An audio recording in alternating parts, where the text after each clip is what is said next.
Assalamualaikum warahmatullahi wabarakatuh. Saya Elsa Widiawati, NPM 20010510007 dari grup 7 yang beranggotakan Alik Fikri Zulkarnain, Aulia Saputri Dewani, dan saya sendiri. Di sini saya mewakili kelompok saya akan mempresentasikan hasil diskusi kami yang bertemakan persoalan utama yang dibicarakan dalam ilmu kalam. Yang pertama, pelaku dosa besar dalam ilmu kalam. Perkataan dosa besar berasal dari kata Sansekerta, yang dalam bahasa Arabnya disebut az-zanbu, al-ismu, atau al-ajurmu. Yang menurut istilah, dosa besar adalah akibat tidak melaksanakan perintah Allah Subhanahu wa Ta'ala yang hukumnya wajib dan mengerjakan larangan Allah yang hukumnya haram. Jadi, dosa besar adalah dosa yang pelakunya diancam dengan hukuman dunia, azab di akhirat, dan dilaknat oleh Allah Subhanahu wa Ta'ala dan Rasulullah Shallallahu alaihi wasallam. Dalam hal ini, pelaku dosa besar dalam ilmu kalam dapat dibedakan pendapat berdasarkan aliran sebagai berikut. Yang pertama, aliran Khawarij. Menurut aliran ini, bahwa semua orang yang sudah menerima tahkim telah melakukan dosa besar dan memandang mereka telah keluar dari Islam serta dinyatakan kafir. Yang kedua, aliran Murji'ah. Menurut aliran ini, dalam menyikapi pelaku dosa besar adalah menunda atau menangguhkan persoalan di hadapan Allah nanti di hari pembalasan. Yang ketiga, aliran Mu'tazilah. Mu'tazilah tidak menentukan status yang berbuat dosa besar sebagai kafir atau mukmin. Mereka berpendapat bahwa pelaku dosa besar berada di tengah-tengah antara mukmin dan kafir atau dikenal dengan kata fasik. Yang keempat, menurut aliran Asy'ariyah. Menurut aliran Asy'ariyah berpendapat bahwa pelaku dosa besar tidaklah kafir walaupun melakukan dosa besar. Mereka masih tetap sebagai orang yang beriman dan keimanan mereka yang miliki.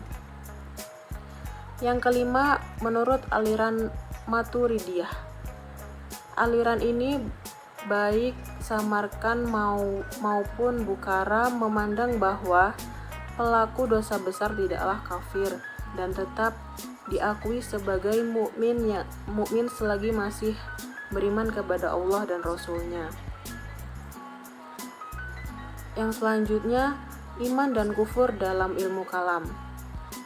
Iman dari segi lughat adalah pembenaran, sedangkan dari segi istilah, iman adalah pembenaran atau pengakuan hati dengan penuh yakin tanpa ragu-ragu akan apa segala yang dibawa oleh Nabi Muhammad SAW. Kufur artinya menutupi, tertutup, tersembunyi, ketidakpercayaan kepada Tuhan.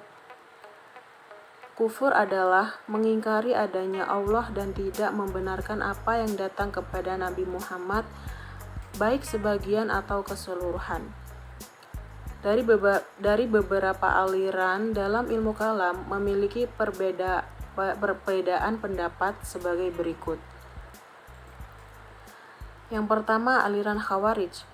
Iman menurut kaum Khawarij bukan merupakan pengakuan dalam hati dan ucapan dengan lisan saja, akan tetapi amal ibadah menjadi rukun iman saja. Yang kedua, aliran Mu'tazilah. Aspek penting dalam konsep Mu'tazilah tentang iman adalah yang mereka identifikasikan sebagai ma'rifah, pengetahuan dengan akal. Ma'rifah menjadi unsur penting dalam iman karena pandangan Mu'tazilah yang bercorakan rasional. Yang ketiga, aliran Asy'ariyah. Menurut aliran ini, iman adalah Tasdik bin bi al-qalb, membenarkan dengan hati. Unsur iman adalah tasdik, qaul, dan amal. Yang keempat, aliran Maturidiyah.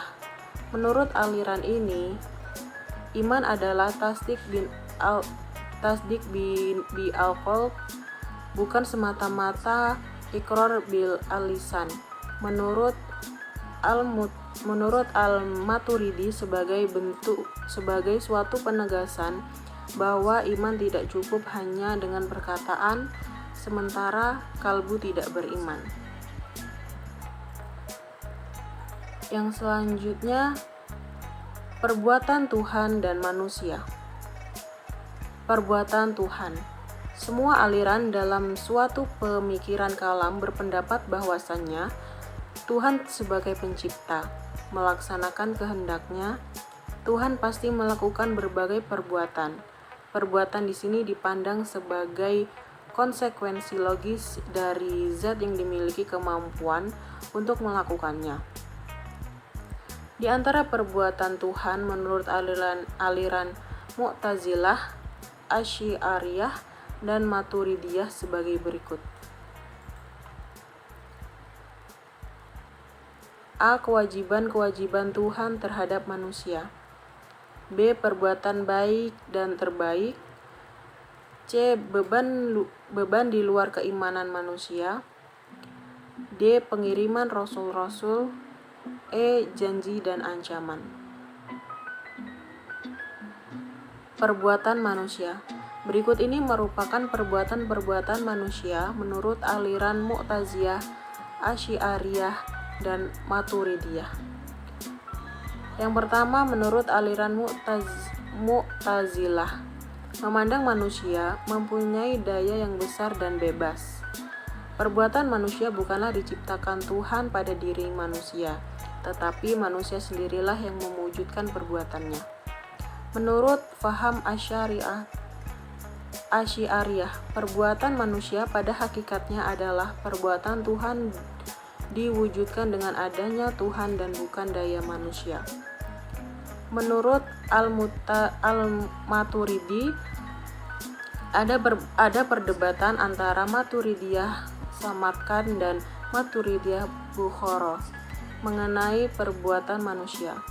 Kelompok Samarkand lebih dekat dengan faham Mu'tazilah, sedangkan kelompok Bukhara lebih dekat dengan faham Asy'ariyah. Yang selanjutnya, kehendak mutlak dan keadilan Tuhan. Menurut beberapa aliran dalam Islam, kehendak mutlak Tuhan dapat dilihat sebagai berikut. Yang pertama, aliran Mu'tazilah.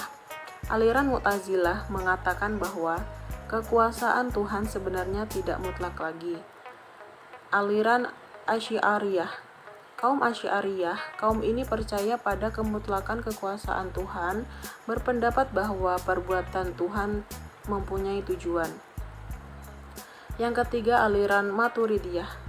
Dalam memahami kehendak mutlak dan keadilan Tuhan, aliran ini terpisah menjadi dua, yaitu Maturidiyah Samarkand dan Maturidiyah Bukhara.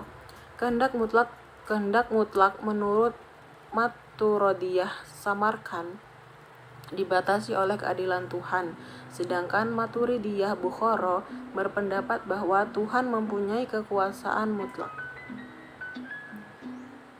Yang ketiga, dalil nakli yang menjadi landasan masing-masing aliran. Dalil nakli yang sering digunakan kaum Murji'ah diantaranya Quran Surat An-Nisa ayat 48,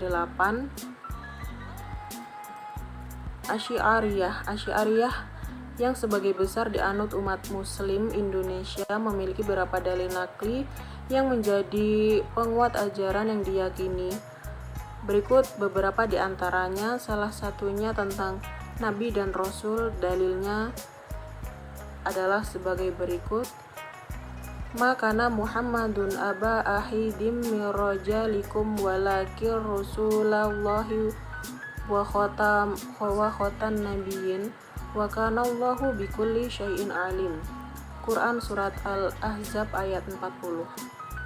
Mungkin cukup sekian dari presentasi kami saya akhiri. Wassalamualaikum warahmatullahi wabarakatuh.